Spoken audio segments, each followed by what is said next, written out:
En el vídeo de hoy voy a hacer una crítica al libro Filosofía ante la crisis ecológica de Marta Tafalla,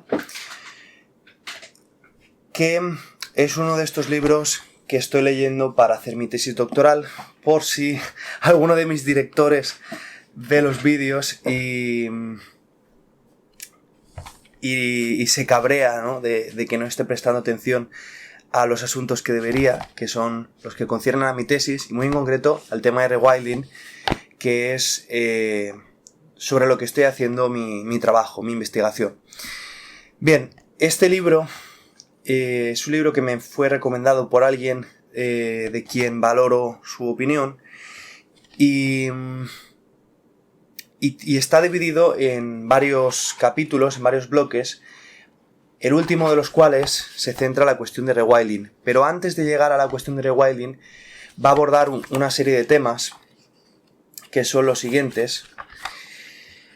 Uno, salir de la burbuja antropocéntrica, es decir, hace una crítica del antropocentrismo. Segundo, decrecimiento. Tercero, reconexión. Cuarto, ecofeminismo. Y 5, rewilding. Yo voy a hacer una lectura crítica del libro porque desde luego me interesa mucho compartir algunas de las opiniones que tengo, no porque sean importantes, ya que mi opinión, como podéis imaginar, es de poca importancia, pero sí porque creo que se está encajonando rewilding dentro de coordenadas políticas, de pensamiento político, que en muchas ocasiones pueden jugar en contra de la expansión de la propia corriente de conservación que representa rewilding.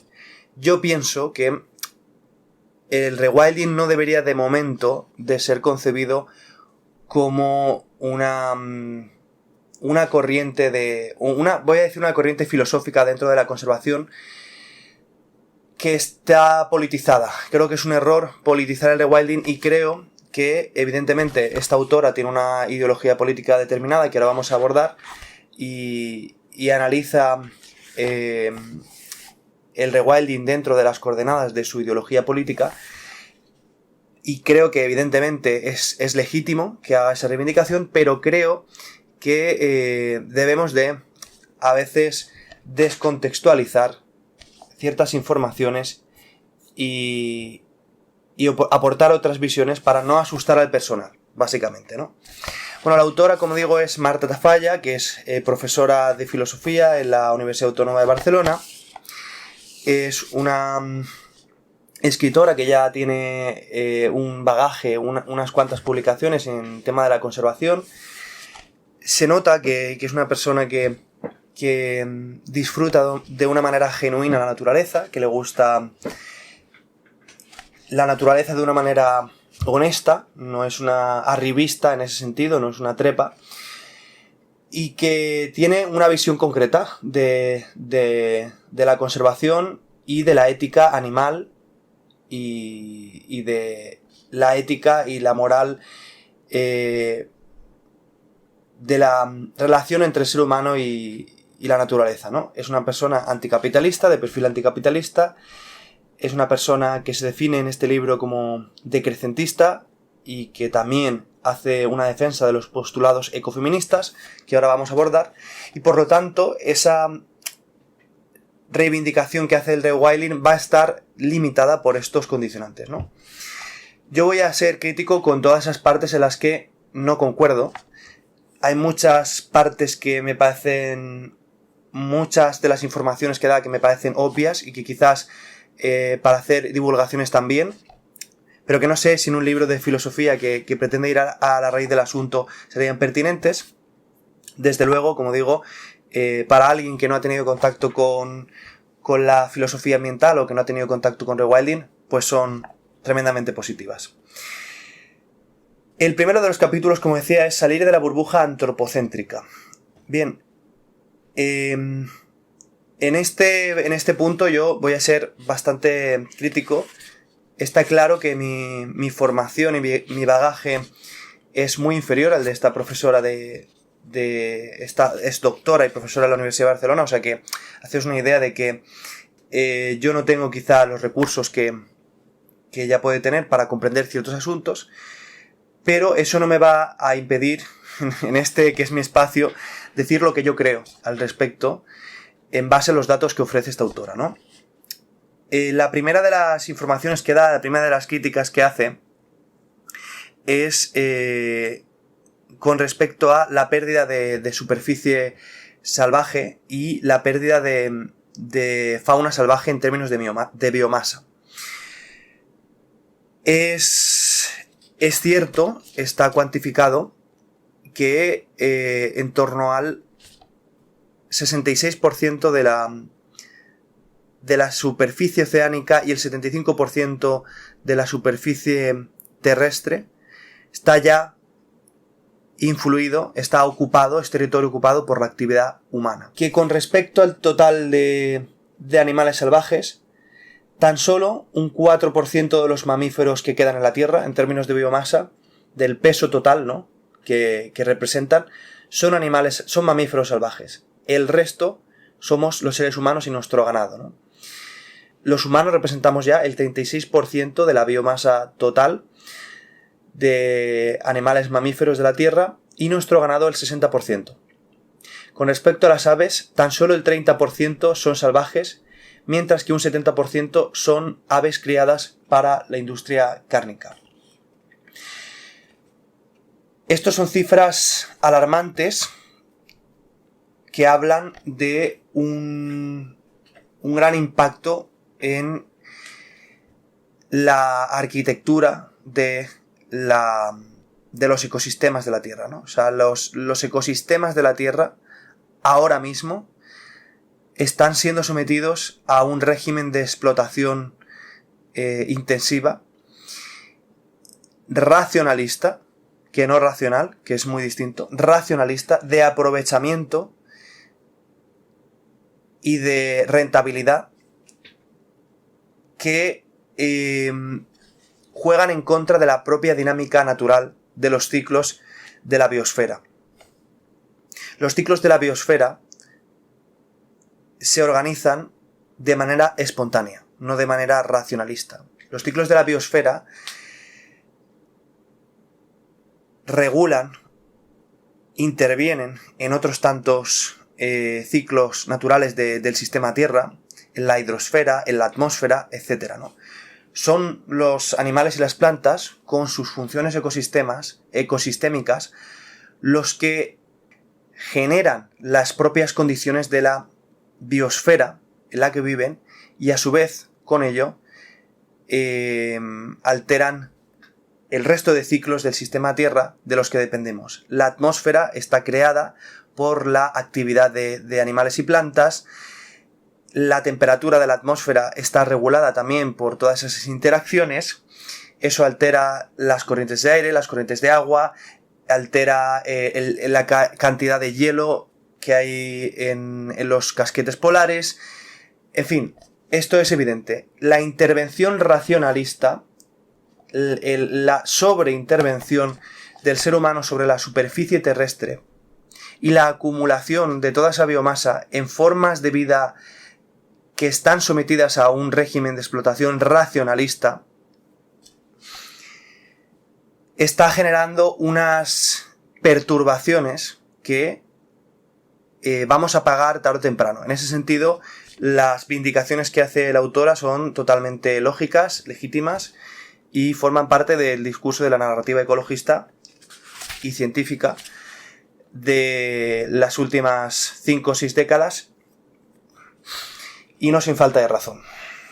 Ahora, hay una de las reivindicaciones que hace la autora, en la que yo no estoy nada de acuerdo, que es utilizar estos mismos términos cuantitativos que en términos de biomasa son importantes a la hora de comprender el impacto del ser humano sobre el sistema Tierra, para hacer una crítica del antropocentrismo, ¿no?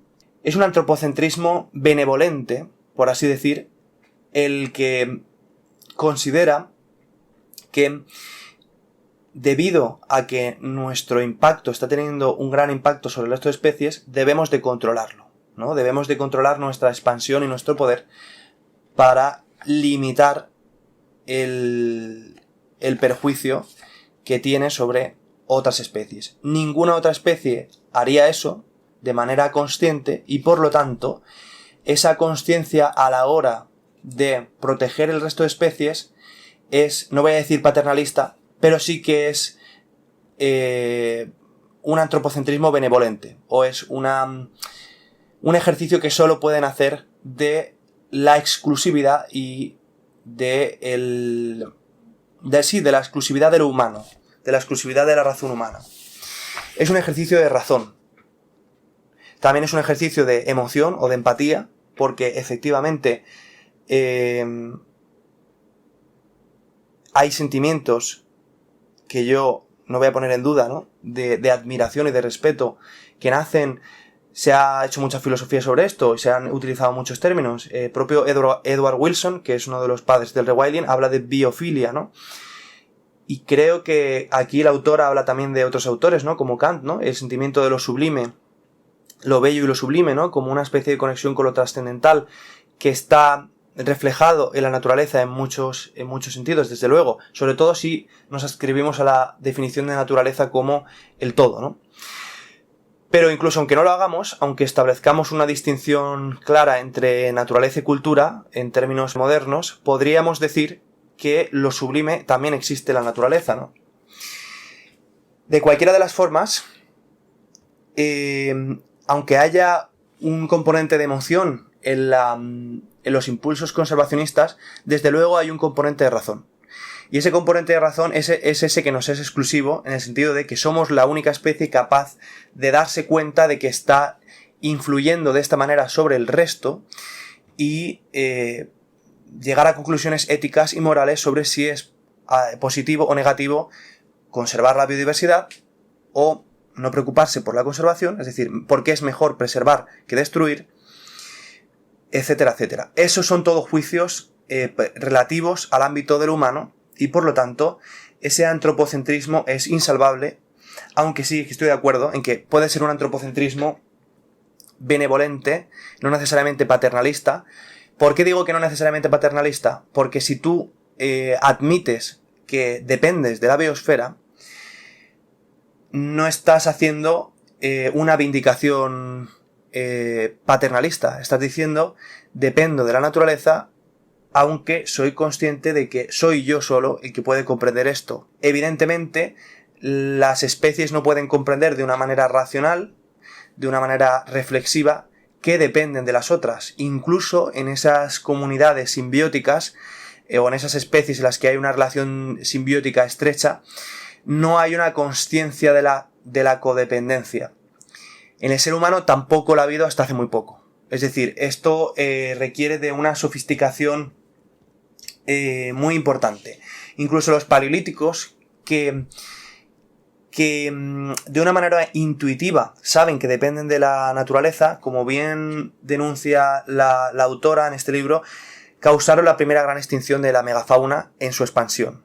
Los paleolíticos conocen a través del tabú y conocen a través de el mito, conocen a través de representaciones culturales metafóricas, ¿no?, su dependencia con la naturaleza, pero no de una manera racional, no de una manera, científica, no de una manera, no voy a decir consciente, pero integrada en el conocimiento. Y dice: la Tierra es el hogar de 8,7 millones de especies eucariotas, pero los humanos pretendemos rehacerla a nuestro gusto y en ese proceso desordenamos ciclos naturales y expulsamos especies de sus hábitats. Entonces, como decía, el número de especies eucariotas que tiene la Tierra, por mucho que sea impresionante hablar de millones o de usar cifras grandes, no está relacionado en absoluto con el antropocentrismo, que es una cualidad, no una cantidad, y que por lo tanto ese uso recurrente que se hace de esta información es erróneo en ese sentido. El antropocentrismo no puede ser criticado a través del número de especies que que puebla la Tierra, ¿no? Ni tampoco puede ser criticado con otros tantos recursos que ahora vamos a analizar que hace la autora desde mi punto de vista. Uno de los problemas que yo tengo con el libro es que la autora, muy en línea de las teorías animalistas, de la filosofía animalista, considera problemática la depredación y la carnivoría. Considera que los animales carnívoros, al tener que depredar, al tener que infligir el dolor sobre otras especies para poder vivir, son problemáticos. Hay una enemistad en este libro y en general en toda la teoría animalista, vegana, antiespecista de la actualidad. Hay una enemistad con el ser. Hay una incapacidad de aceptar que el dolor es inherente a la vida y que los animales carnívoros forman parte de la naturaleza, de la vida. Esa enemistad con los animales carnívoros se ve reflejada en distintos momentos a lo largo del libro, en los cuales se presenta al carnívoro como un mal menor de la tierra, un mal necesario. Al principio, en el primer capítulo, Salir de la burbuja antropocéntrica, dice que, que es cierto que los carnívoros existen e infligen el dolor, pero que realmente representan un porcentaje mínimo del total de las especies y de la biomasa. Que la mayor parte de la biomasa de la Tierra está ocupada por los productores primarios y los productores secundarios, ¿no? Por esas especies capaces de sintetizar la energía del sol y por esas especies capaces de consumir estas primeras, ¿no? Los herbívoros. Y que los carnívoros representan un porcentaje ínfimo del total de la biomasa y de las especies, porque la energía del sol, que es el total de la energía de la Tierra, al saltar en las cadenas tróficas, los diferentes consumidores, se va perdiendo en el metabolismo y hace que solamente un 10%, dice, a ver si encuentro fragmento, solamente un 10% de la energía solar que son capaces de sintetizar los organismos fotosintéticos pasa a los animales herbívoros. Y solamente un 10% de esa energía que los animales herbívoros son capaces de absorber de este primer escalón pasa a los carnívoros. Esto, como digo, es debido al metabolismo y otros condicionantes. Que por lo tanto, la energía total que llega a la cúspide de la cadena trófica es muy poca y eso es lo que hace que haya menos carnívoros. Vale, estamos de acuerdo. Y eso es lo que hace también, y estamos de acuerdo, que el consumo de animales carnívoros, por ejemplo, peces carnívoros, muchos de ellos forman parte del consumo habitual de la gastronomía de muchos países o de la dieta habitual de la población de muchos países, es muy ineficiente en términos ecológicos y tiene un gran impacto ambiental y efectivamente está esquilmando los mares. Estoy totalmente de acuerdo. Ahora, no me vale como argumento, porque a mí la sensación que me da es: la naturaleza es imperfecta porque ha necesitado contar con los animales carnívoros. Pero no os alarméis, porque realmente los animales carnívoros representan un porcentaje ínfimo de la naturaleza.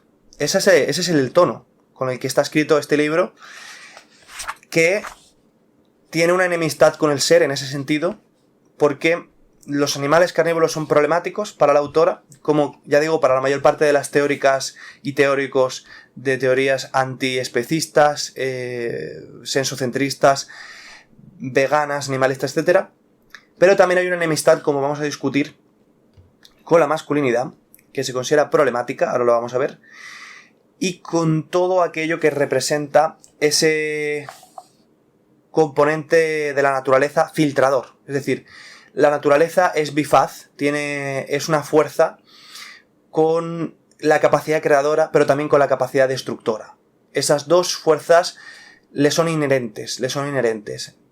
Y por suerte o desgracia, no podemos entender la naturaleza de otra forma. Y de hecho, por suerte hace la el apunte, matiza la autora en ese sentido, esa capacidad destructora de la naturaleza, que en el caso de la biosfera se ve representada en muchas formas, los virus, bacterias, pero también, ojo, también los virus y las bacterias son fundamentales para nuestros organismos, es decir, los virus y las bacterias no son todos negativos, pero bueno, también está representada en el caso de los carnívoros esa fuerza destructora de la naturaleza, sin embargo, es lo que permite que haya un equilibrio, que haya esa erosión menor que los carnívoros causan sobre las poblaciones de herbívoros, de mil formas, no solamente estrictamente físicas, como podría ser la depredación directa, sino a través también de formas inmateriales, por así decirlo, como es la ecología del miedo.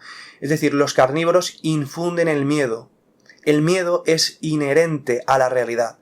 El miedo no es una construcción del patriarcado, de la sociedad occidental, de cualquier cosa. El miedo es inherente a la realidad, como es inherente a la realidad la depredación, como es inherente a la realidad los animales carnívoros, como es inherente a la realidad la destrucción.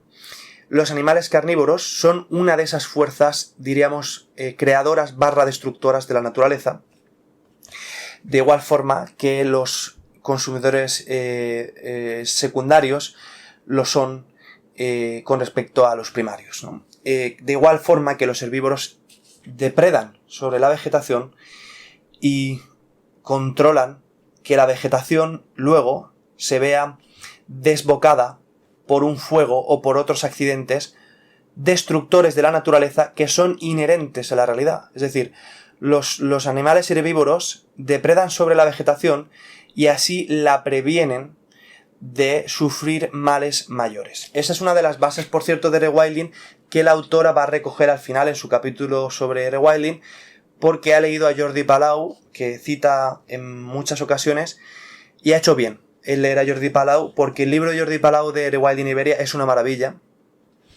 y es muy coherente con todas estas lógicas inherentes a la realidad natural. No por nada, sino porque Jordi Palau hace un libro de divulgación científica. Y este libro, como el que estoy leyendo ahora, es un libro de filosofía. Bueno,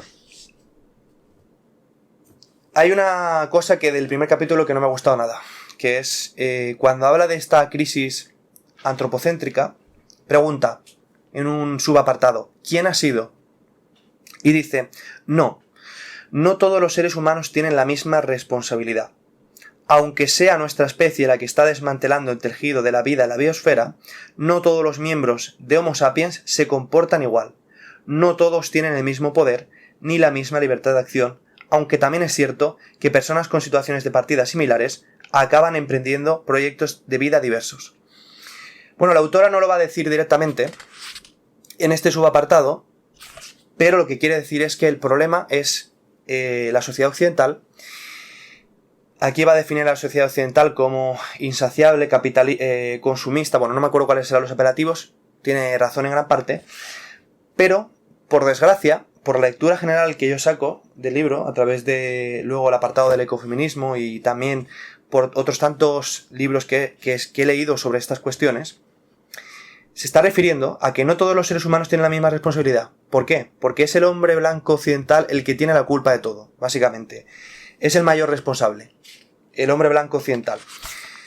Que es, por cierto, en las sociedades de hombre blanco que han sido dominadas por hombres blancos, donde se ha desarrollado una filosofía capaz de hacer autocrítica sobre sus propios fundamentos, como yo estoy haciendo ahora, como esta autora hace, donde existe una libertad y unos derechos y un ordenamiento jurídico que protege esos derechos y con unas garantías, ¿no? Un sistema garantista de esos derechos, donde se puede ejercer esa libertad de expresión y donde se están transformando todos estos ámbitos. Así que no serán tan malos, en definitiva, las sociedades occidentales si son las únicas en las cuales hay una libertad para la autocrítica y hay un proceso de mejora que no vemos que exista en otras sociedades en todos estos ámbitos que la autora desde luego denuncia, y con razón, como son aquellos que conciernen a las desigualdades económicas materiales, las desigualdades entre los géneros, entre las etnias, etc., ¿no? Entonces, bueno, es cierto que la autora va a decir, citando a otras tantas autoras, que efectivamente algo de positivo tiene la sociedad occidental, pero muy a regañadientes. Aunque no condene de manera explícita al hombre blanco occidental, cuando dice que no todos los seres humanos, por no estar dotados de la misma agencia, tienen la misma responsabilidad, se está refiriendo al hombre blanco. Lo sé porque lo he leído en Donna Haraway y lo he leído en otras tantas autoras, y porque se ve implícito en las lecturas que hace. Curioso. Además, hay que decir una cosa, el hombre blanco occidental promedio, hasta hace 80, 90, 100 años, no tenía ni derechos políticos ni libertad en absoluto. Estaba sometido a regímenes muy autoritarios con una total ausencia de agencia, ¿no?, sobre su vida política, económica, social, etc. Entonces no sé exactamente ese presunta responsabilidad del hombre blanco sobre quién recae, ¿no?, sobre ese porcentaje reducidísimo de hombres que tenían el poder en Occidente, pero bueno, tampoco vamos a cabrearnos con esto porque es que forma parte del momento que estamos viviendo, ¿no?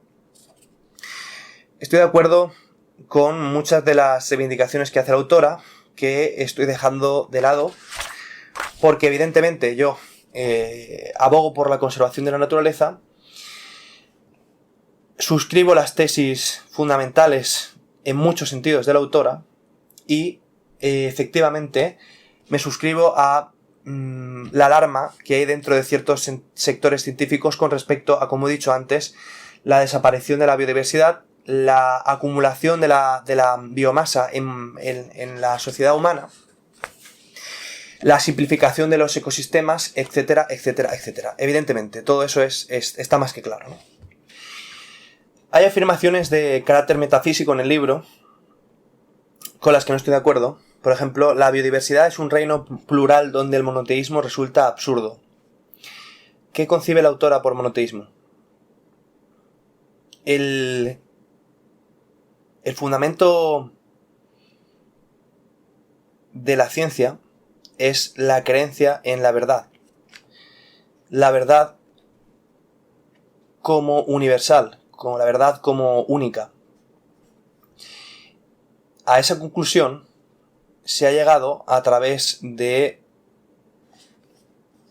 milenios de pluralismo ontológico, en los cuales las sociedades no consideraban que hubiese ni una verdad común, ni una ordenación necesaria ni de la propia ni de los propios sistemas morales, ni de la naturaleza, ¿no? Y lo vemos representado de manera muy clara en cómo las culturas politeístas clásicas reordenan, reinterpretan, añaden y quitan sus fuerzas, ¿no?, sus divinidades, sus dioses. Cómo además esa jerarquía de dioses va alterándose conforme las condiciones materiales que los hacen posibles cambian. Hoy día es cierto que estamos viviendo un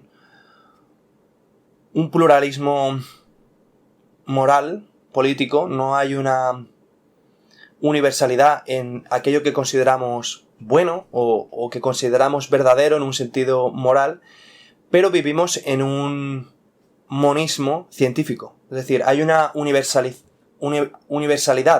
del método de la ciencia, hay una aceptación común de la ciencia como herramienta de aproximación a la realidad, y por lo tanto, en muchos sentidos estamos viviendo en un monoteísmo que, por cierto, nos faculta a comprender todo esto. Cuando digo monoteísmo, digo porque si tú organizas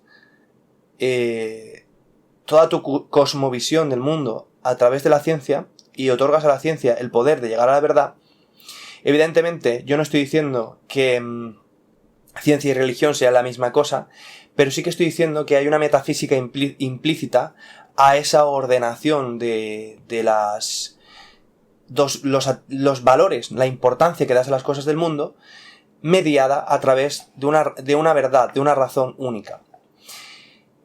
Yo no creo que el monoteísmo resulte absurdo a la hora de comprender la biodiversidad. Creo que no está reñido una cosa con la otra. Todo ese tipo de ¿cómo decir? De sentencias metafísicas están a lo largo del libro para condenar nuestra sociedad. Occidente como problema, ¿no? Occidente como problema. Hemos pasado, ¿no? De España es el problema, Europa es la solución, a Europa es el problema, Occidente es la solución, Occidente es el problema, ¿no? No sé, es muy interesante cómo trasladamos cada vez más a factores externos nuestros problemas, ¿no? Con nuestra incapacidad de resolver las cosas necesita culpar algo y no logra concretar en acciones individuales, en acciones detalladas, y tiene cada vez más que delegar en superestructuras, ¿no? Superestructuras que están muy por encima de lo que podamos comprender a nivel individual, como es ahora decir que el problema para la biodiversidad es el monoteísmo. La autora considera que las religiones trascendentalistas, dice, han puesto el valor de la vida más allá de el mundo terrenal, de el espacio material en el que vivimos, y que eso nos ha permitido menospreciar nuestro entorno. Hay algo de razón en esa afirmación, es decir, el espacio antropológico en el que vive una sociedad que sitúa la trascendencia más allá de lo material es muy distinto a una sociedad, por ejemplo, animista, que considera que tanto cuanto existe es sagrado y por lo tanto está intrincado cada uno de esos elementos naturales en sus narrativas, en su mitología, etc. Vale. Estoy de acuerdo con que esa visión trascendentalista y logocéntrica que ha puesto una facultad humana, en este caso la facultad de la razón, como centro del valor de la vida, ¿no?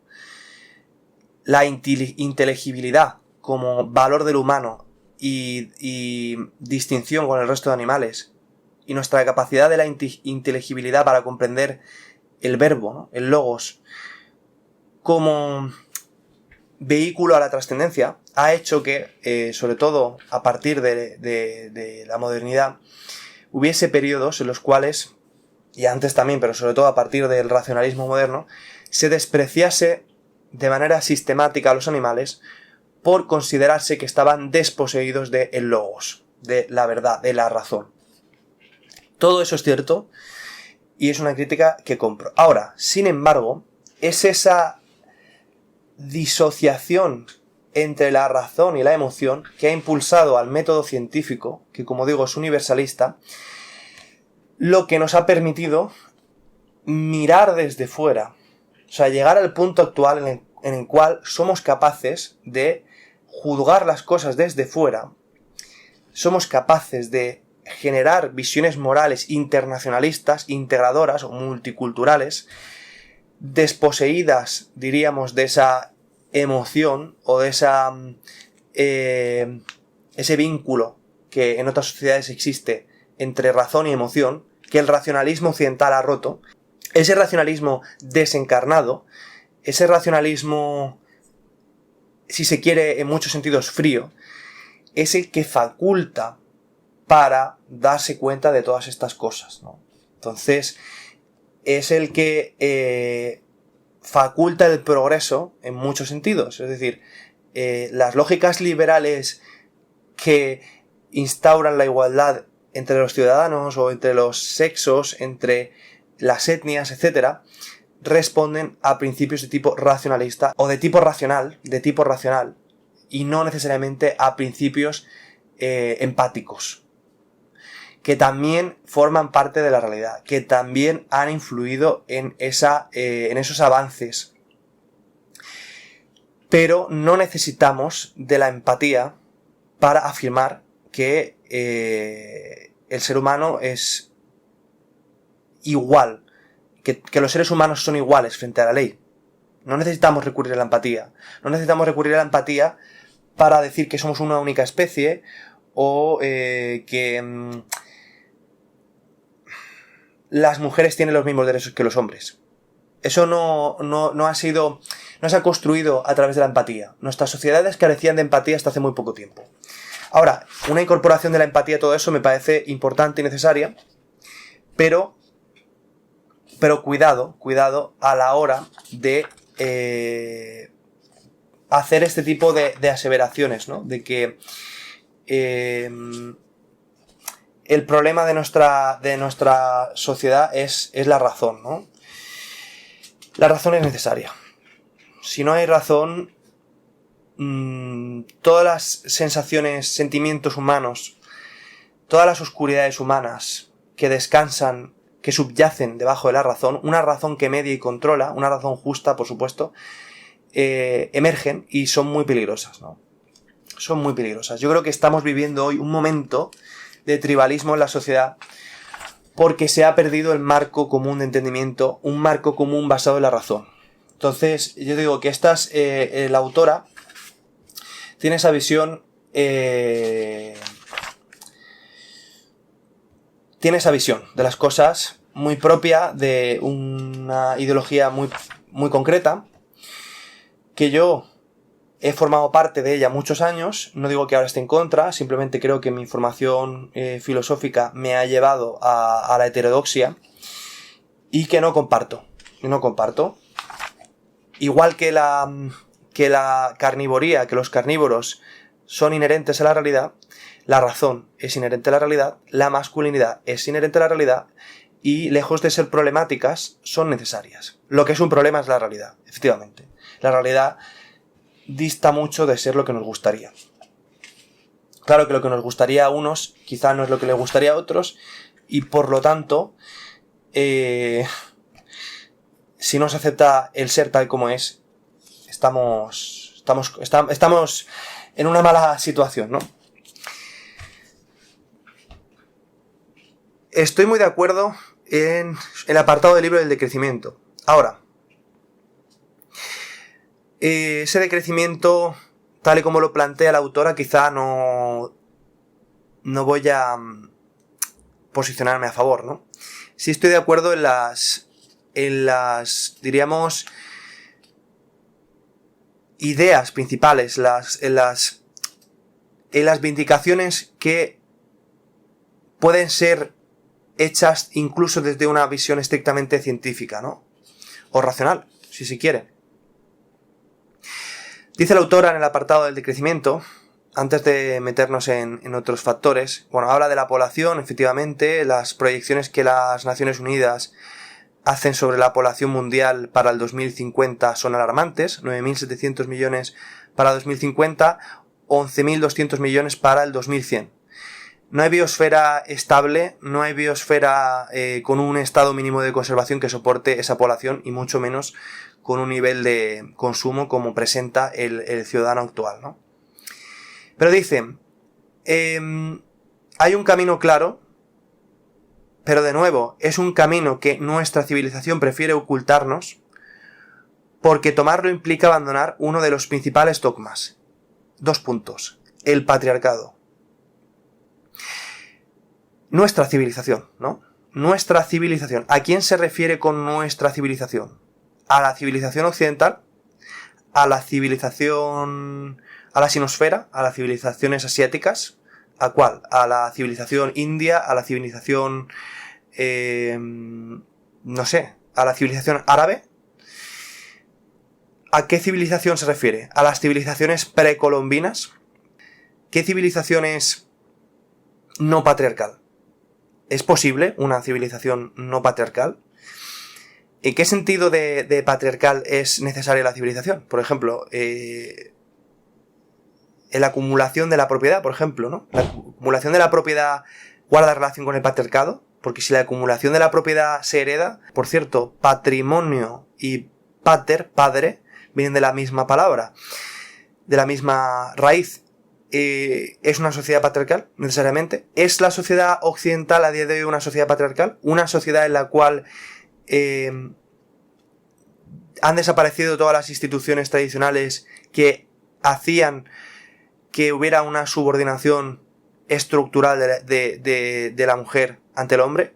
¿O es que cree la autora que en la sociedad occidental hoy, bueno, Occidente es muy amplio, pero en la sociedad española hoy, o en Europa hoy, hay una estructura de subordinación de las mujeres ante los hombres? ¿Esta mujer está subordinada ante los hombres? ¿Esta autora vive una vida de subordinación ante los hombres? ¿En qué sentidos? Me gustaría un poco entender a qué viene esto. Y de hecho dice: hoy sabemos que existe una estrecha relación entre un mayor nivel de estudios de las mujeres y un menor número de hijos. Desgraciadamente, el patriarcado le está ganando la batalla a ese proyecto liberador. Y dice más abajo: en España la Iglesia Católica dedica muchas más energías a combatir el aborto que en combatir la violencia machista. Bueno, yo creo que aquí se están juntando churras con merinas. Primero, si las mujeres están decidiendo cuántos hijos tienen, en este dice la autora que por el mayor nivel de estudios, yo creo que no es así, pero bueno, yo creo que las clases altas, que son habitualmente las que mayor formación académica tienen, son las que más hijos tienen, en promedio. Quizás será que han desaparecido las instituciones tradicionales, ¿no? Porque si las mujeres pueden decidir cuántos hijos tienen de manera autónoma, quizás es que el parentesco hoy día no está determinado ya por esas concepciones patrimonialistas como en un pasado, o por lo menos no de la forma en la que nacían. Si la mujer puede determinar cuántos hijos tiene, puede separarse cuando quiere, no está ligada a través del matrimonio a ese proyecto de crianza, y una mujer puede desarrollar una vida autónoma completamente por parte de los hombres. ¿En qué sentido? ¿A qué se refiere la autora no se autorrefuta cuando dice esto? Pero bueno, en cualquiera de los casos, como digo, esa insistencia en que el problema de la crisis de la biodiversidad es el patriarcado o es el capitalismo, está presente a lo largo del libro, como está en la teoría antiespecista, anticapitalista, etcétera. Pero me da la sensación de que es un uso instrumental el que se hace de estas aseveraciones, que yo no me voy a posicionar necesariamente en contra. Es decir, estoy en contra de un uso mercantilista e instrumental de la naturaleza, y por lo tanto no me parece que el capitalismo sea positivo en muchos sentidos, pero me parece que esa transformación que se debe de hacer de nuestra estructura económica, de nuestras sociedades políticas, no debería de caminar hacia ese proyecto colectivista que defienden estas autoras. Ella, hasta el final del libro, no va a hablar de derechos colectivos. En muchos sentidos entiendo la noción de derechos colectivos, pero muchos otros no, porque yo creo que los derechos se ejercen a través del individuo y las obligaciones se contraen a través del individuo. Es decir, las obligaciones no se pueden contraer a través del grupo. Por ejemplo, cuando dice que la responsabilidad de la crisis ecológica no puede ser atribuida de igual manera a todos los seres humanos. Porque ¿qué significa contribuir obligaciones a través del grupo, ¿no?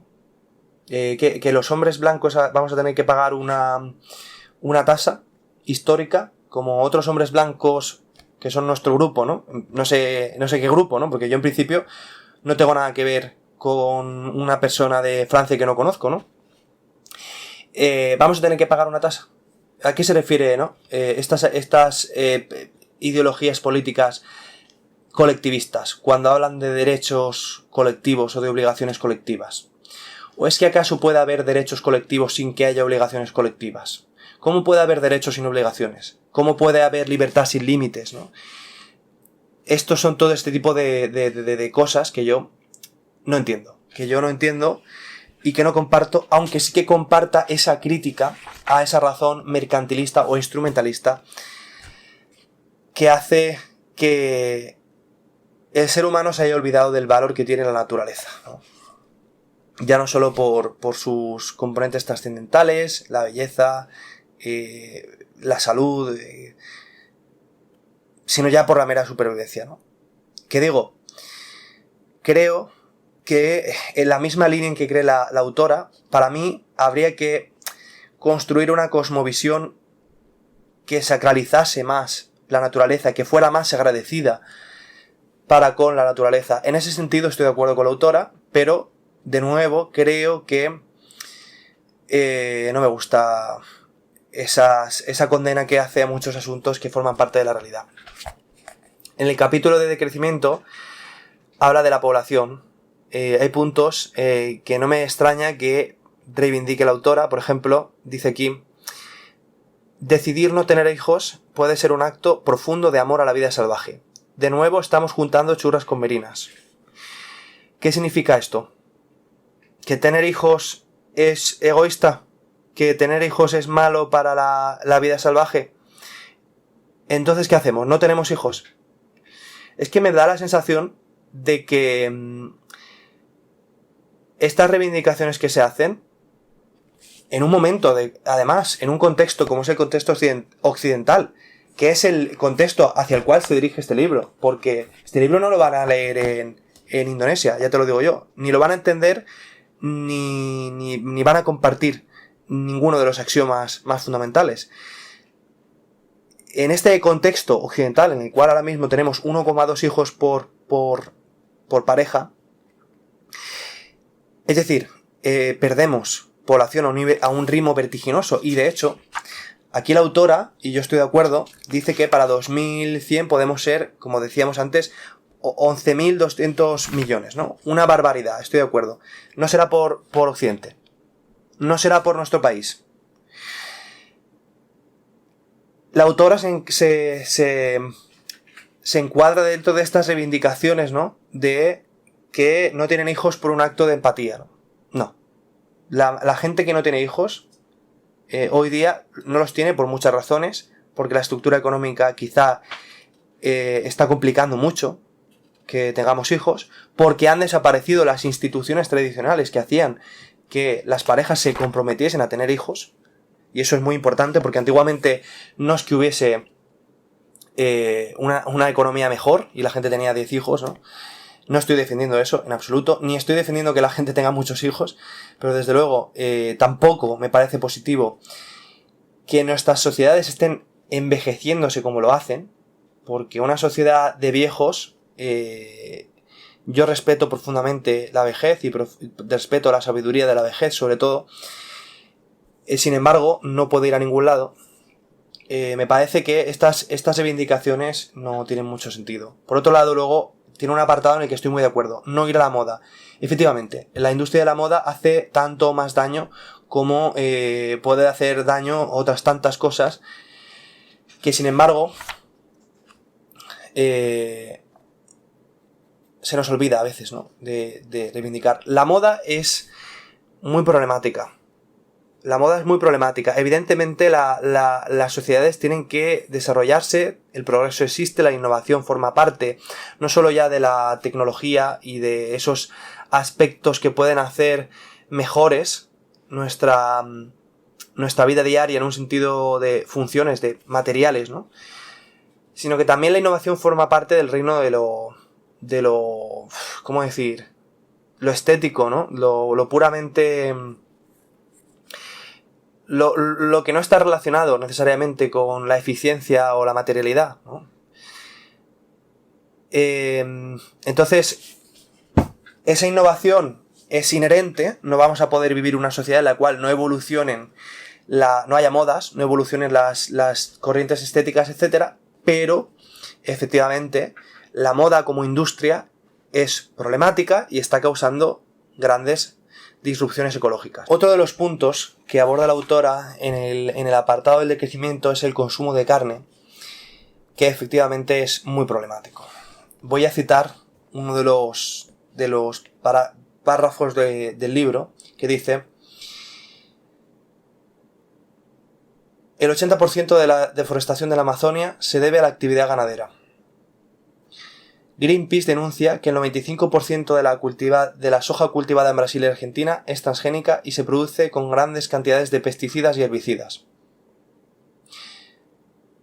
El 87% de la soja que importa la Unión Europea y China de Latinoamérica sirve para alimentar a los animales de ganadería. Es decir, la mayor parte de los cultivos, hay unas cifras por aquí, no me acuerdo exactamente cuáles eran, pero están por aquí, en torno al 70%, casi el 60% de la tierra cultivada se destina no a alimentar a los seres humanos, sino que se destina a alimentar a la ganadería. ¿Cuál es el problema de esto? Que, como hemos dicho antes, el salto que se produce de un escalón de la cadena trófica a otro a nivel de energía es muy poco eficiente. Es decir, los herbívoros solo logran convertir un 10% de la energía que consumen en su cuerpo, ¿no? El resto se pierde en el metabolismo, etc. Entonces, ¿qué pasa? Nosotros, al consumir carne, estamos siendo muy poco eficientes en el aprovechamiento de la energía de la tierra, porque toda esa energía que se pierde en el salto que hay de las plantas a nosotros, pasando por los herbívoros, es muy poco eficiente. Es decir, el hecho de que el 70% de la superficie que se destina a la agricultura se use para alimentar a la ganadería, cuando luego la carne no es la cantidad, no supone la mayor cantidad de los alimentos que consumimos, es muy significativo en este sentido, ¿no? Es decir, estoy de acuerdo con las reivindicaciones que hace la autora, que es una autora vegana, por cierto, vegetariana desde hace mucho tiempo y ya más adelante vegana, sobre lo problemático que es el consumo de carne. El consumo de carne tiene que reducirse porque no hay sistema tierra que soporte la cantidad de carne per cápita que se consume hoy día, y especialmente en sociedades como la americana, como denuncia la autora. También la sociedad europea va por ese camino, aunque no es algo tan exagerado, y la nueva clase media china, que quizás por esa asociación del consumo de carne al estatus, a la salida de la pobreza, etc., está consumiendo más carne que nunca y va en aumento.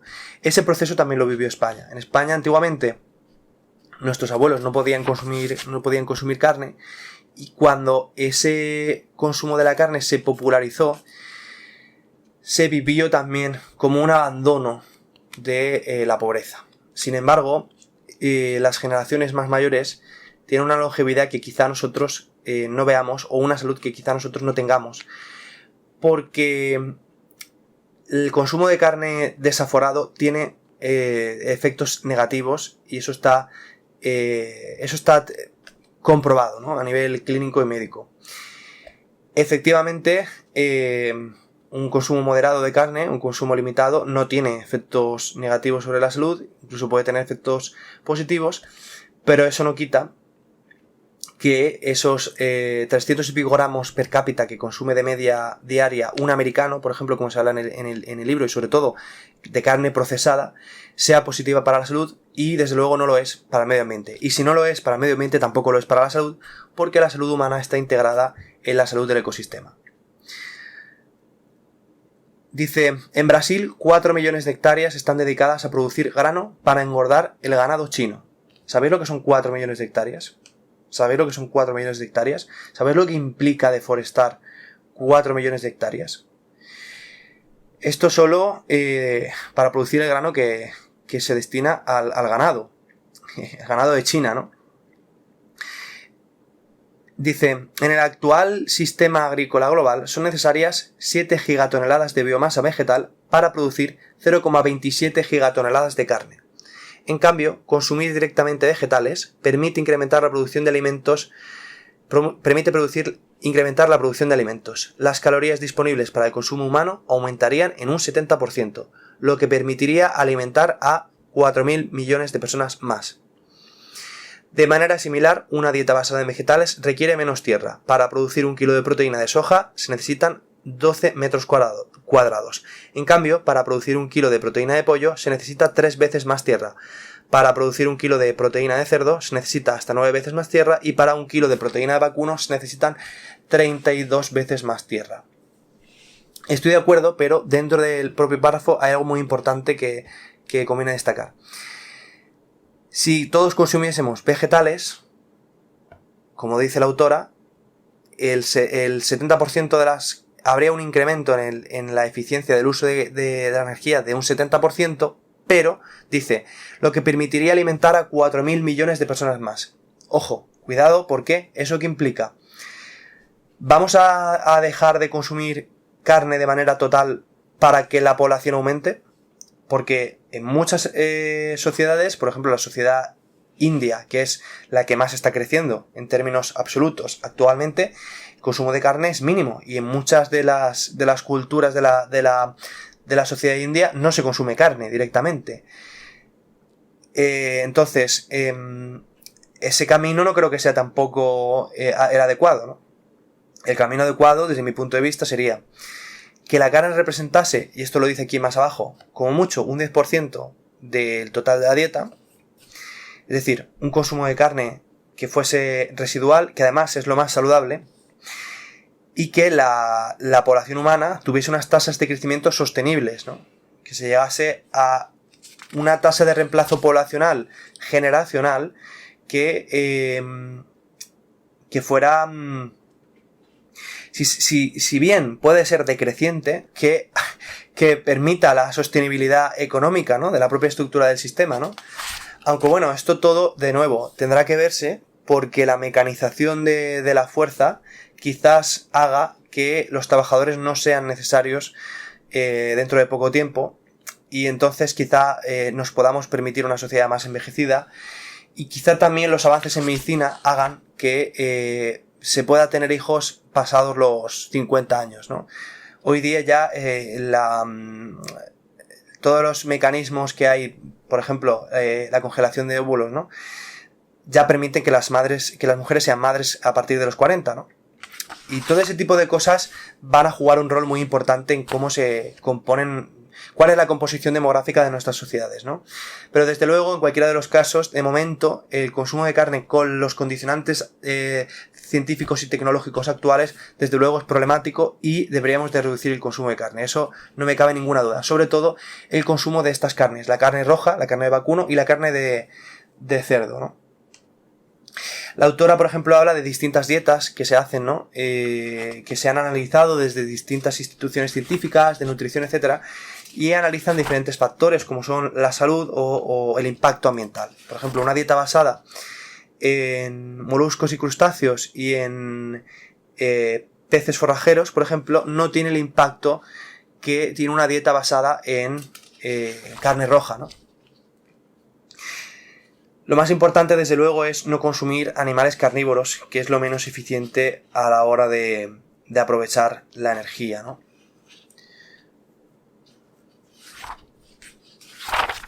Tiene un capítulo 3, basado en la reconexión, que, bueno, es interesante, un imaginario romántico ecologista que yo comparto. Es decir, yo también vivo la naturaleza de una manera trascendental. Para mí hay razones de conexión, si se quiere decir, estéticas, éticas, que me acercan a la naturaleza de esa manera no instrumental. Es decir, yo no voy al monte a hacer BMX, ¿no? Yo voy al monte a observar la naturaleza, y para mí eso es satisfactorio.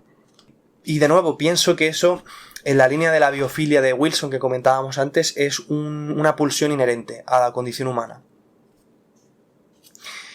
Una cosa que me ha gustado es esa cómo toma ese término de planeta granja de Rob Wallace, del que estoy totalmente de acuerdo con la autora en este sentido. Hemos convertido el planeta Tierra en un apartheid en el cual el ser humano tiene sometidos en mataderos a decenas de millones de especies bastante inteligentes y con las que podríamos tener una relación muy distinta. Y ahora mismo el planeta es una granja. El planeta es una granja sometida a un apartheid racionalista despiadado, de ausencia de empatía con estos animales. Y la autora dice que la ganadería extensiva no puede solucionar ese problema. Desde su punto de vista, por temas éticos, de ética animalista, etcétera, pero desde el mío creo que tampoco lo puede solucionar por pura... por incapacidad de aprovechamiento del territorio. Es decir, la ganadería extensiva no es eficiente energéticamente, pero sí que es ética a un nivel de el modo de vida que tienen esos animales, ¿no? Es decir, es mucho más ético consumir carne de un animal que ha vivido en una dehesa, ¿no? Una vaca o un cerdo que ha vivido en una dehesa. Sin embargo, el impacto ambiental que tiene es mayor. No porque la dehesa en concreto sea un ecosistema altamente degradado, como puede ser un monocultivo, sino porque no habría espacio para bosques puramente salvajes si tuviéramos que alimentar a todos los animales en régimen de explotación extensiva. Deberíamos de convertir todo en dehesas, todo en pastos para el aprovechamiento del ganado, para que la tierra pudiese abastecer de carne el consumo de carne promedio actual que hay, ¿no? Entonces, en ese sentido, es más eficiente, deja más espacio libre la ganadería intensiva, pero es menos ética. Y la ganadería extensiva es más ética con respecto a la vida del animal. Sin embargo, tiene un impacto mayor porque requiere de más superficie. Y desde luego lo que no tiene la tierra ahora es superficie salvaje. Y no nos podemos permitir el lujo de perder superficie salvaje. De hecho, tenemos que ganar superficie salvaje. Tenemos que hacer rewilding en muchos espacios. Entonces, en ese sentido, estoy de acuerdo con la autora. No nos queda otra que reducir el consumo de carne con las innovaciones y los condicionantes científicos y tecnológicos que hay hoy en día en la Tierra. En este mismo apartado de reconexión hay una serie de posiciones que no comparto. La autora habla de su relación personal con su madre y cómo su madre vivía el consumo de carne, etcétera. Me parece un poco condescendiente pensar que el resto de personas, si no piensan a ti, es porque no tienen tu conocimiento. Creo que eso es el intelectualismo platónico, ¿no? Y yo comparto muchas de las tesis de la autora. Sin embargo, peca a veces de eso, que se le achaca a la izquierda de superioridad moral, en ese sentido. Creo que, por suerte, la autora no hace una condena de su madre despiadada, porque eso sí que sería... pero creo que hay que saber respetar que otras personas tienen otro punto de vista. El problema de estas teorías es que hacen incompatible el diálogo. Por ejemplo, si tú consideras que la depredación es asesinato en base a teorías sensocentristas, o que la agresividad es violencia, es decir, si tienes una incapacidad de diferenciar estos términos, claro, es normal que tu tono se radicalice y que tus presupuestos metafísicos se radicalicen, porque en los axiomas fundamentales en los que basas tu pensamiento hay una contradicción rampante con los axiomas que forman el pensamiento de la gente normal, ¿no? Entonces, claro, entiendo esas brechas que impiden la comunicación, pero no las comparto. Y la izquierda tiende mucho a entrar en esos círculos, la derecha también, pero en el caso concreto de cuando hablamos de conservación, ¿no? En esos círculos, en ese hermetismo que impide el diálogo, que impide el diálogo con la gente normal. que impide el diálogo con la gente normal. Pero bueno, hay muchas luces, hay virtudes en este capítulo que me gustan. Hay una frase que voy a leer que dice: cada vez más gente afirma que el progreso nos ha permitido no solo dominar la naturaleza, sino incluso superarla y dejarla atrás. La naturaleza ya no sería más que una etapa del pasado, afirman victoriosos. Pero entonces, ¿de dónde creen que vienen? Efectivamente. Estas son algunas de las virtudes que encuentro en el libro, que comparto, que forman parte de ese imaginario de la reconexión que los ecologistas tenemos para con lo trascendental de la naturaleza, en un sentido ya no solo de dependencia necesaria, física, sino también estética, ética, etc., ¿no? Habla de los puntos de no retorno que nos advierten en los informes sobre cambio climático, etc., ¿no? En fin, hay cosas que me gustan de este capítulo. Pero bueno, vamos al capítulo del ecofeminismo, que este es un capítulo que yo no me quiero detener mucho porque no estoy de acuerdo. No estoy de acuerdo en la mayor parte de los principios fundamentales. El ecofeminismo explora esa atribución que hemos dado históricamente en todas las civilizaciones del mundo, hay que decir, a la naturaleza como femenina y a la cultura como masculina. Y el ecofeminismo explora cómo esa subordinación de la naturaleza ha ido de la mano de la subordinación de la mujer en todas esas culturas, sociedades que conocen la propiedad privada y que conocen la domesticación. La domesticación de la naturaleza vino de la mano con el nacimiento del patriarcado. Esto es una realidad histórica y el ecofeminismo explora cómo deshacer esas dependencias que existen y cree que en la medida en que se avanza en la igualdad de género también se rompen las subordinaciones que existen a la naturaleza, porque cree en la codependencia entre la mujer y su libertad con la naturaleza y su libertad. No estoy en desacuerdo necesariamente, creo que efectivamente no es arbitraria esa correlación que nuestras mitologías han dado entre la naturaleza y la feminidad, o la cultura y la masculinidad, me parecen acertadas. No son arbitrarias, son si no necesarias, tienen explicaciones antropológicas, tienen explicaciones materiales, pero lo que no me gusta es esa condena que hay de la masculinidad como una fuerza destructora y negativa que desde mi punto de vista es desagradecida, con nuestra historia, con nuestras instituciones y con lo que hemos alcanzado positivo. Efectivamente, la dominación está encarnada en la masculinidad, en las fuerzas de la masculinidad. La guerra es un arte que se ha representado simbólicamente a través de la masculinidad y que han ejercido los hombres. Eso no quita que la seguridad que nuestras sociedades han alcanzado en muchísimos aspectos no haya sido también una contribución de la masculinidad. Es decir, la protección frente a los agentes naturales nocivos, porque como decía al principio, la naturaleza es bifaz, es creadora, pero también es destructora. Esa protección frente a los elementos destructores de la naturaleza ha sido una conquista masculina. Las fronteras, y no me refiero a las fronteras en un sentido político, las fronteras en un sentido de mi casa que me protege, mi ciudad que me protege, la tecnología que me da calor en invierno y que me da frío en verano, todo ese tipo de cosas que responden a lógicas racionales, instrumentales y masculinas, no podemos decir que sean negativas. La medicina, por ejemplo, nos previene de las enfermedades. La medicina ha sido desarrollada por una razón instrumental y una razón racionalista, si se quiere.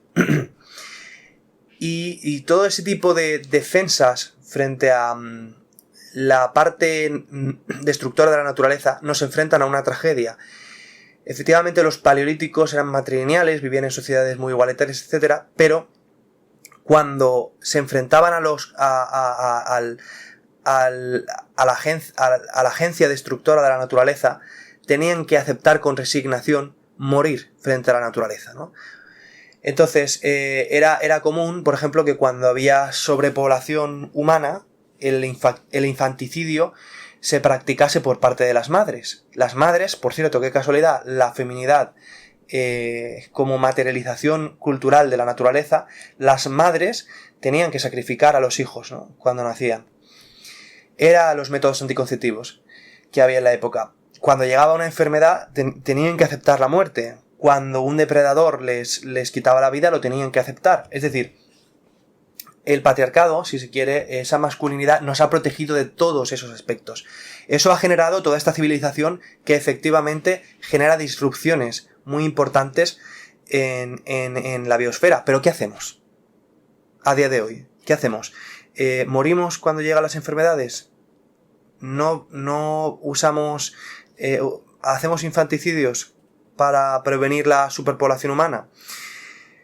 ¿Vamos a condenar toda esa estructura que ha construido nuestra sociedad en base a una organización patriarcal? Que si bien puede llegar a ser tiránica, porque es cierto que las sociedades patriarcales tienden a la tiranía, sin embargo, cuando son justas, también son protectoras. Una sociedad patriarcal puede ser tiránica o puede no serlo, pero son esas estructuras que instaura la sociedad patriarcal las que a su vez protegen. Es decir,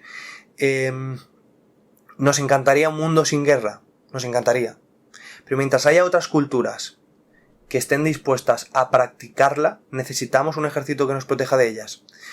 Nos encantaría una sociedad que no necesitase de la policía, que no necesitase del uso de la coacción para el adecuado cumplimiento de la ley, pero mientras haya criminales que están dispuestos a vulnerar el cuerpo de los demás para su propio beneficio, necesitaremos de la policía, de la coacción, necesitaremos de la masculinidad. Y yo no creo que nunca vaya a haber una sociedad en la cual no haya delincuentes, en la cual no haya criminales, en la cual no haya gente dispuesta a matar o dispuesta a hacer daño a los demás, porque es inherente a la realidad. De nuevo, estas visiones antiespecistas, veganas, feministas, etcétera, están enemistadas con el ser. No logran comprender que la masculinidad es inherente a la realidad y es necesaria, igual que la carnivoría es inherente a la realidad, es necesaria, igual que la naturaleza es bifaz. Entonces, todo eso es lo que yo no comparto de este apartado ecofeminista, que hay muchas cosas que sí que entiendo en el discurso, lo más fundamental, como he dicho, existen relaciones necesarias y efectivamente la naturaleza ha sido sometida por las mismas lógicas que la sociedad ha ensayado, formas de dominación como el patriarcado, el racismo, etc. Pero esa condena que se hace de la masculinidad en su totalidad es errónea. Es errónea y es mala para nuestra sociedad. Voy a leer uno de estos ejemplos que para mí implican esa demonización que digo de la masculinidad y que hablan de esa enemistad con el ser, ¿no? Dice la autora, a propósito de una propuesta para hacer una huelga al patriarcado, para derruir el patriarcado desde dentro. Dice: si el patriarcado impone a las mujeres la función del cuidado, lo que hacen algunas de ellas, en vez de cuidar a los varones y por lo tanto sostener el propio orden patriarcal, hay que redirigir el cuidado hacia abajo en la supuesta jerarquía de los seres. Es decir, cuidar a animales de otras especies. O sea, está diciendo, hay que cuidar a otras especies en lugar de cuidar a los varones. Porque cuidar a los varones es sostener el propio orden patriarcal, ¿no? Así estamos hoy día con estas ideologías y así están las relaciones de pareja hoy. Y así está todo. No digo que hay que cuidar a los varones. Los varones tienen que cuidar a las mujeres y las mujeres tienen que cuidar a los varones. Efectivamente hay que cooperar. Pero bueno, dice la autora: asumir el trabajo del cuidado impuesto por el patriarcado, pero redirigirlo en contra dirección es una manera muy profunda de cuestionarlo. Y podemos constatar su efectividad en la irritación que provoca. Nada irrabia más al patriarcado que la soltera con gatos en sus muchas y diferentes versiones. Pero esas mujeres no solo están desobedeciendo, no solo están renunciando a sostener el patriarcado con su trabajo, sino que incluso están malgastando su labor de cuidados regalándola a seres considerados inferiores. No está teniendo hijos, no está regalando, no está dando su amor a unos hijos, efectivamente.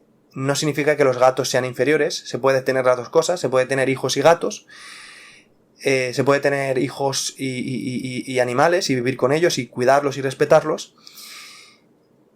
Y no es ningún acto de desobediencia civil no tener hijos. Muy al contrario, es haber entrado en una sociedad liberal que no atiende a esos factores esenciales de la feminidad y que demoniza la maternidad y todos esos aspectos que, bueno, desde coordenadas feministas liberales que esclavizan a la mujer, ¿no?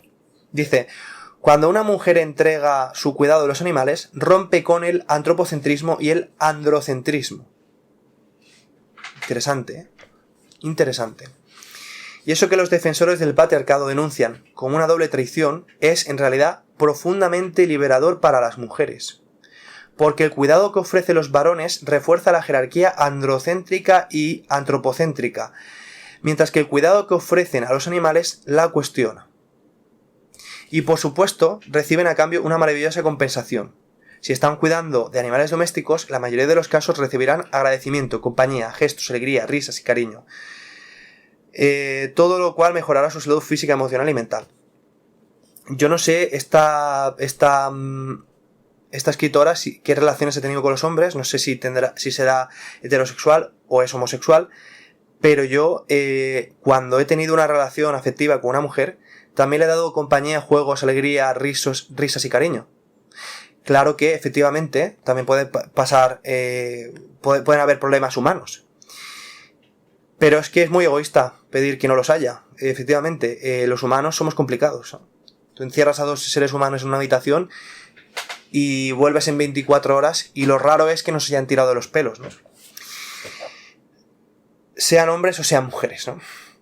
Si están cuidando de animales del barrio, de editarse, tal, bueno, a ver, voy para el final. Por otra parte, Puleo, que es la autora que reivindica esto, argumenta en su libro Claves ecofeministas que los hombres que defienden y cuidan a los animales serían, al menos en ese aspecto, disidentes de género, ya que consciente o inconscientemente, en la medida que rompen con el mandato de el dominio sobre las demás especies animales, asumen actitudes de cuidado. Entonces, si yo defiendo a los animales, ¿soy un disidente de género? ¿Eso qué significa? Que no soy un hombre heteronormativo, ¿no? A mí estas cosas me parecen, como digo, una demonización total de la masculinidad, que no del machismo. Yo, evidentemente, demonizo el machismo. Me parece tan negativo como el racismo, como el clasismo o cualquier otra forma de discriminación, pero me parece que hay que diferenciar ambas cosas, masculinidad y machismo. Son muy distintas y la masculinidad es inherente a la realidad, es importante y es algo positivo. Ya por último, y aquí es lo que más podemos coincidir, la autora y yo, vamos a hablar del rewilding. Habla de las implicaciones filosóficas que tiene remodelar nuestra relación con la Tierra a través del rewilding. Efectivamente, hay unos cambios muy importantes en cómo nos relacionamos con la Tierra cuando entendemos que no todas las superficies tienen que estar sometidas a nuestro régimen de explotación racionalista y productivista, mercantilista, etc. Y hay una relación de fascinación y de admiración por lo espontáneo de la naturaleza y por los beneficios que nos da. Estoy totalmente de acuerdo con la autora en esa reivindicación que hace de el valor de los beneficios ecosistémicos que nos dan los seres humanos, que hacen posible nuestra vida, básicamente, que deberíamos de agradecer, efectivamente. Esa reivindicación de la naturaleza en ese sentido me parece fundamental Y por cierto, aquí podríamos estar de acuerdo. Si la naturaleza ha sido arquetipizada o simbolizada a través de lo femenino, efectivamente una mayor dignidad de lo femenino, en este sentido, es positiva, y me parece justo representar a la naturaleza a través de la idea de la mujer. No me parece... Yo como hombre, como amante de la naturaleza, no me siento contrariado a la hora de amar una fuerza simbologizada a través de la identidad de la mujer. Ahora, una mujer que tiene gatos no está comportándose con respecto a esa feminidad esencial, ¿no? Una mujer que forma tejidos comunitarios a través de la familia, a través de las influencias que traza con esos tejidos comunitarios, que tiene una sabiduría ligada a todo ello, quizás está mucho más alineada con esa visión de la feminidad como mujer, ¿no? Desde mi punto de vista, ¿no? Y eso no significa que haya una subordinación estructural, nada por el estilo. Evidentemente, esos cuidados tienen que repartirse de manera equitativa en una sociedad moderna en la que se ha mecanizado la fuerza y ya no hace falta que los hombres estén en el campo dedicados al trabajo y las mujeres al cuidado. Todo ese tipo de cosas evidentemente han desaparecido, y evidentemente la comunidad tiene que volver a repartir todos esos deberes de una manera distinta a la que se ha hecho, que era injusta para las mujeres. Estoy de acuerdo con reivindicar esa feminidad que se nos ha olvidado, que tenemos una deuda con ella histórica. Estoy de acuerdo. Pero esa feminidad que tenemos que reivindicar, y esa naturaleza, no pasa porque las mujeres sean como hombres y que no tengan relaciones afectivas con ellos y que no les den cuidados, como acabo de leer atrás, ¿no? Pasa por, muy al contrario, valorar la labor que han hecho las mujeres para seguir haciéndolas, ¿no? Desacralizar la feminidad es desde mi punto de vista negativo, igual que es desacralizar la masculinidad. Ambas son fuerzas intrínsecas y son positivas en su debido diálogo. Entonces, un proyecto de rewilding tiene, más allá de componentes estéticos y de reivindicaciones románticas, ecologistas, tiene un valor material sobre los ecosistemas. Es fundamental esa conexión entre los ecosistemas a través de las medidas que rewilding propone, que hemos hablado en este canal muchas veces.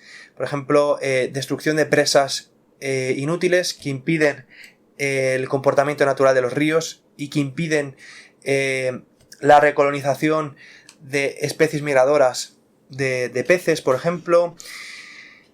La formación de deltas naturales, el aporte de sedimentos, todo ese tipo de cosas, ¿no? Que también hace que cuencas como la cuenca del Mediterráneo estén aumentando su salinidad, ¿no? Porque se retienen las aguas.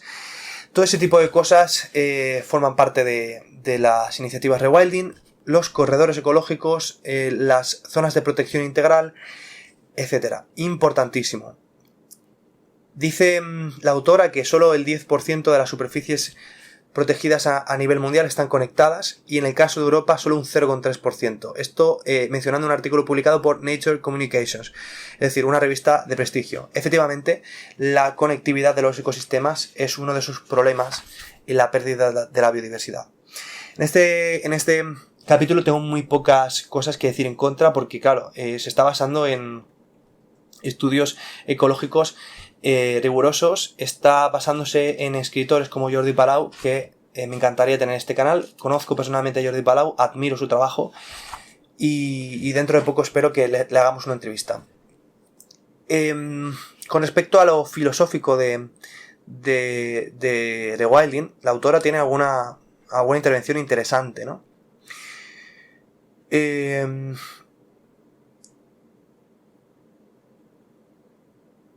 La autora hace una vindicación de esa espontaneidad de los ciclos que un conservacionismo racionalista como el que hemos tenido hasta hace muy poco tiempo no logra entender. O sea, esa conservación que cree que puede comprender las interacciones que se producen en el ecosistema y que quiere controlarlas, no está comprendiendo la fuerza del caos como una fuerza real de la naturaleza, por cierto, también simbolizada a través de lo femenino. Es decir, es cierto, esa conservación tradicional, esa conservación que hemos arrastrado hasta hace poco, por ser excesivamente racionalista y por incidir demasiado en el orden como fuerza real, existente en la estructura de los ecosistemas, de las sociedades, etc., se ha olvidado del caos, de lo espontáneo, se ha olvidado de lo femenino como una parte intrínseca a lo femenino a nivel simbólico. No a nivel, no se hace ciencia a través de hablando de lo femenino, pero ya me entendéis, a través de lo simbólico se ha olvidado del caos como algo integral de los ecosistemas. Y ese cambio que introduce rewilding es un cambio filosófico, es un cambio que apunta, que reivindica lo espontáneo y que efectivamente es contrario a la conservación tradicional que ha sido racionalista, que ha sido incapaz de comprender la naturaleza tal cual como es, ¿no? La autora habla de distintos proyectos de rewilding que se han llevado a cabo, distintos autores, Wilson, Palau, como decía. Habla del rewilding pasivo, ¿no? En ejemplos como Chernóbil. Y habla de algunos autores como Monbiot, que no me gusta en absoluto el libro de Monbiot, con sus cosas interesantes, pero desde luego también encajonado en estas lógicas, que ya haré la crítica del libro, que lo he leído, si es que os gusta este tipo de formatos para aprender más sobre la cuestión. El autor hace una reivindicación del saber de las culturas indígenas, que me parece interesante, esa crítica anticolonialista dentro de esa reivindicación epistemológica del saber de las culturas aborígenes, que puede ser interesante. Aunque decir culturas aborígenes o saber aborigen es un poco colonialista en el sentido de que no existe un saber aborigen, y la única forma en la que tiene sentido hablar de saber aborigen es contraponerlo contra Occidente como unidad, si no, carece de total sentido. Es decir, si analizas la pluralidad de las culturas en razón de igualdad, no tendría sentido hablar de saber aborigen. Pero bueno, es interesante, desde luego, escuchar las enseñanzas de las gentes que viven en el medio natural para comprender cosas que una visión cientificista, racionalista, etcétera, no ha logrado explicar hasta hace poco tiempo, por, como digo, esa incapacidad de aceptar que el caos forma parte de la realidad. El caos que, como digo, efectivamente, en eso coincido con la autora, ha sido simbolizado con lo femenino. Ella no lo dice, ella habla solo de la naturaleza, pero el caos y la naturaleza ambos han sido simbólicamente arquetipizados en lo femenino.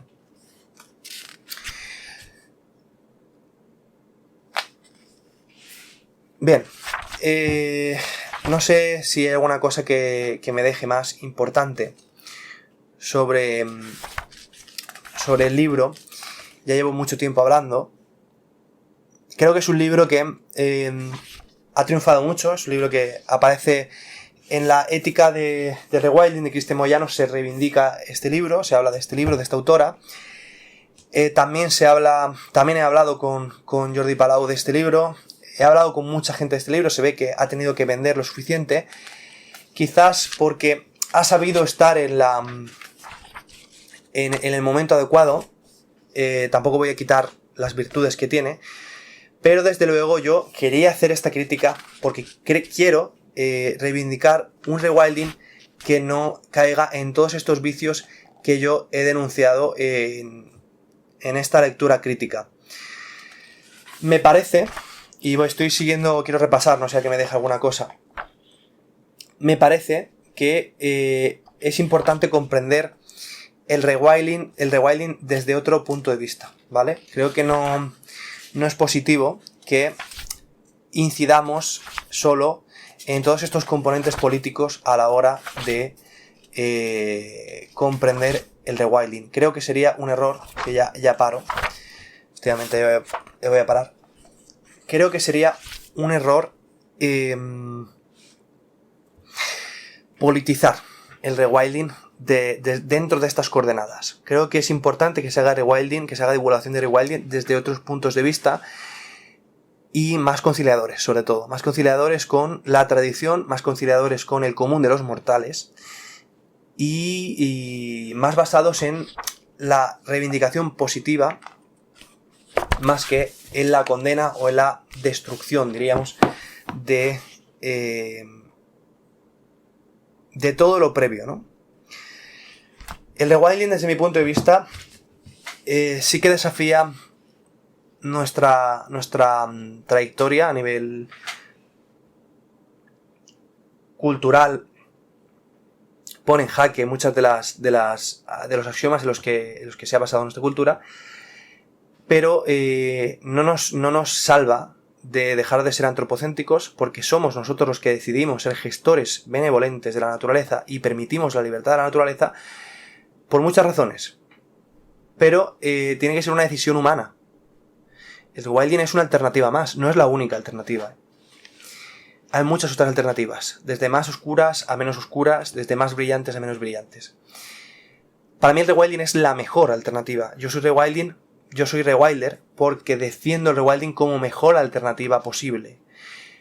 Efectivamente, respeto esas reivindicaciones que hace la autora con respecto a que es erróneo mercantilizar la naturaleza, que no hemos sabido entender la naturaleza, no hemos sabido reivindicar la fuerza que la naturaleza tiene a la hora de sustentarnos y de crear. Efectivamente, la feminidad ha ido de la mano con eso, se ha subyugado de la mano con eso, pero creo que también hay que tener en cuenta que todas estas cosas que he dicho, la masculinidad, los carnívoros, todo ese tipo de los aspectos negativos o destructores de la naturaleza forman parte de la realidad, y no aceptarlos es tener una relación de enemistad con el ser que no me parece adecuada para nadie. No me parece adecuada para nadie. La confrontación es necesaria para el avance hasta cierto punto. La confrontación tiene que ser dialógica, no puede ser destructiva. No puede ser que no nos permita la comunicación. En fin, espero que os haya gustado. Este es un análisis muy denso de un libro bastante largo, de casi 350 páginas de filosofía, y es un formato muy pesado. Entonces yo no sé cuánto va a trascender esto, si va a llegar a gente, no sé si va a llegar a la autora. No es mi objetivo enemistarme con ella. Algunas de las cosas que dice, como he dicho, las comparto, pero quiero dar una visión de rewilding distinta desde mi posición, y no mi posición necesariamente.